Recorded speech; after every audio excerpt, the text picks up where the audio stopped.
So I'm going to make a barbecue. Going to make a smoker out of this car LPG tank.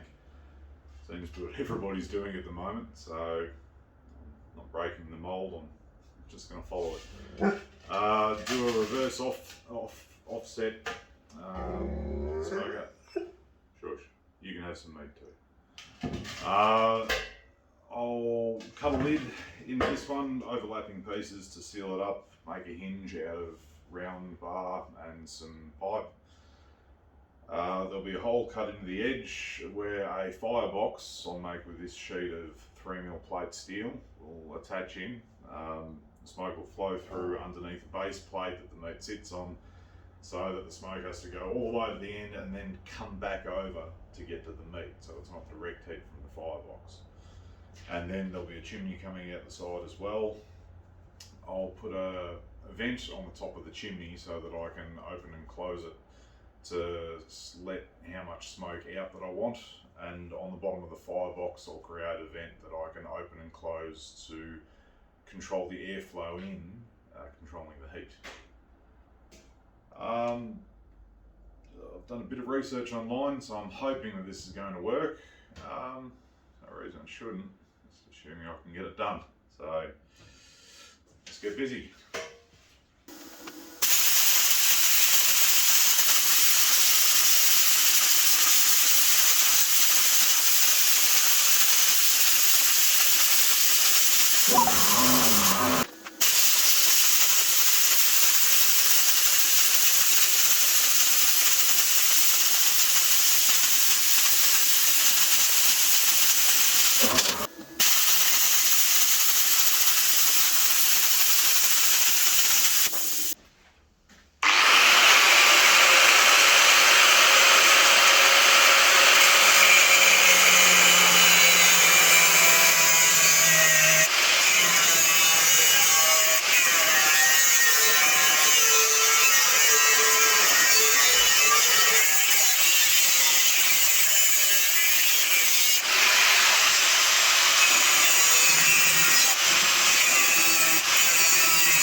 Didn't have the camera rolling as much as I would have liked to for this bit, but the firebox is welded up. There's a frame around the doorway just so that when I put the door over the front it gives a better seal. This piece is welded on the bottom with the holes cut in, and that's the slide.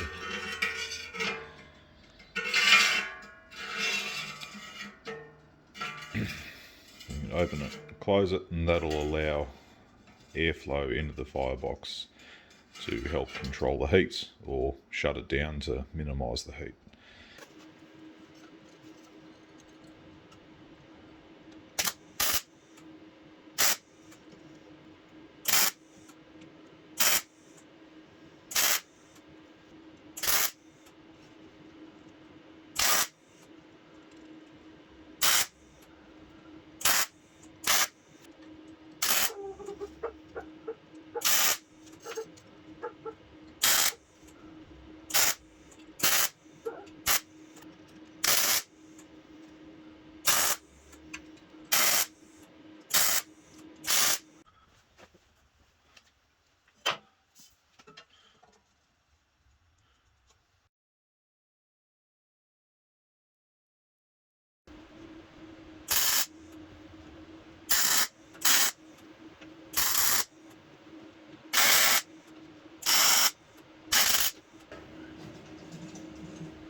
So I've just welded on the hinge to the top of the door.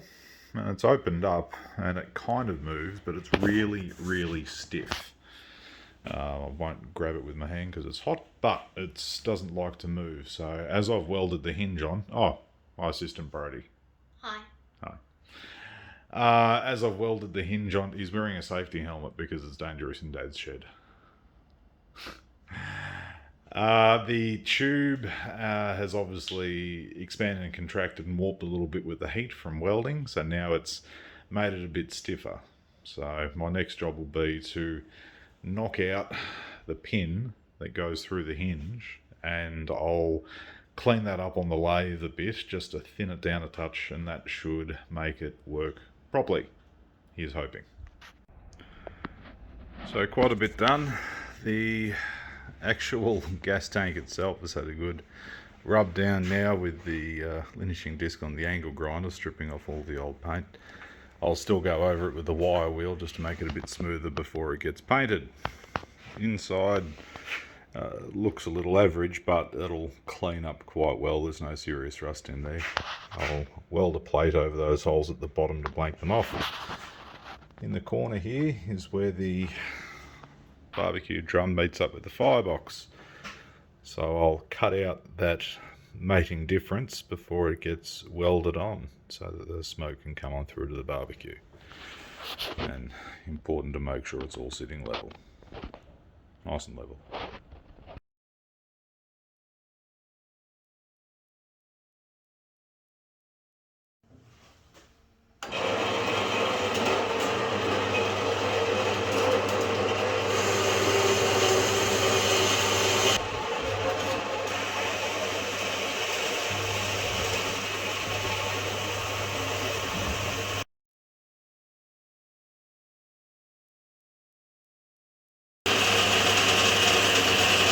Coming to 22.5 degrees.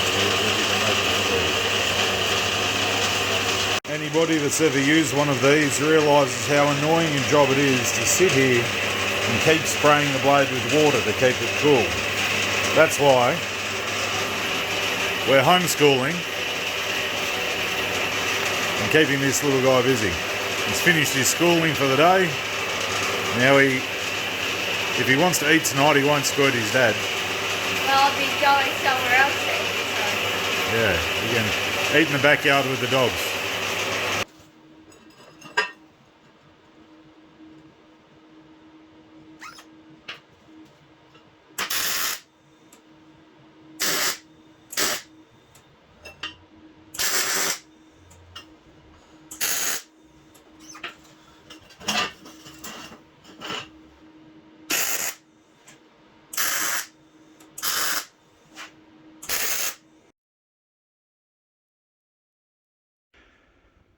Got the smoker set up, hanging from the engine crane just to keep it in position.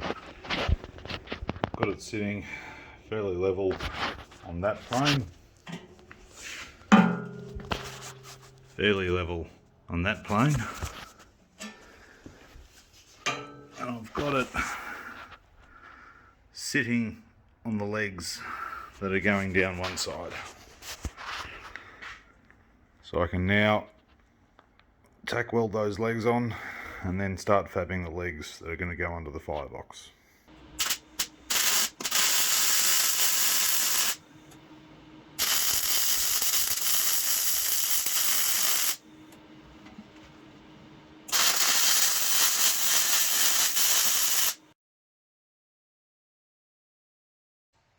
So I didn't get much video during this section, but here I'm cutting out the round discs that are going to become the smoke vent for the top of the chimney stack, and I'm drilling the holes bigger and bigger consecutively and making sure they line up with each other.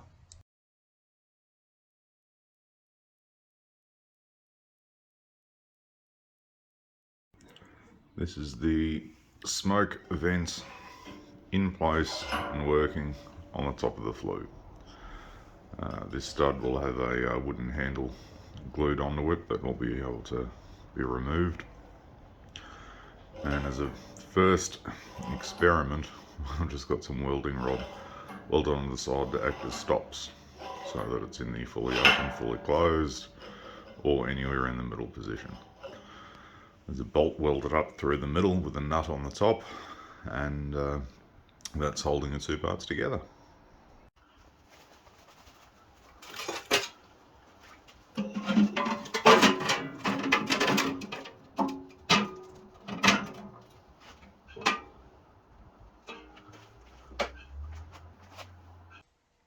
Now we're coming into the final part of the build where I get to paint everything up and make it look pretty.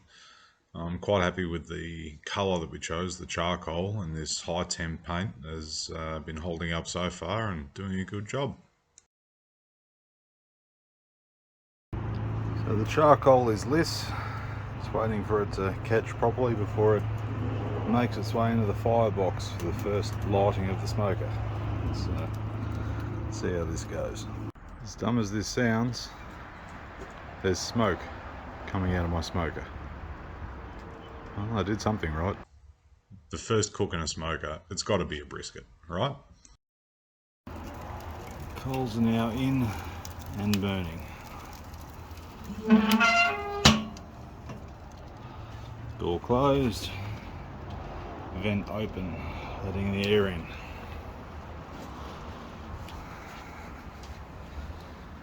Now we've just got to wait to see that start to come up.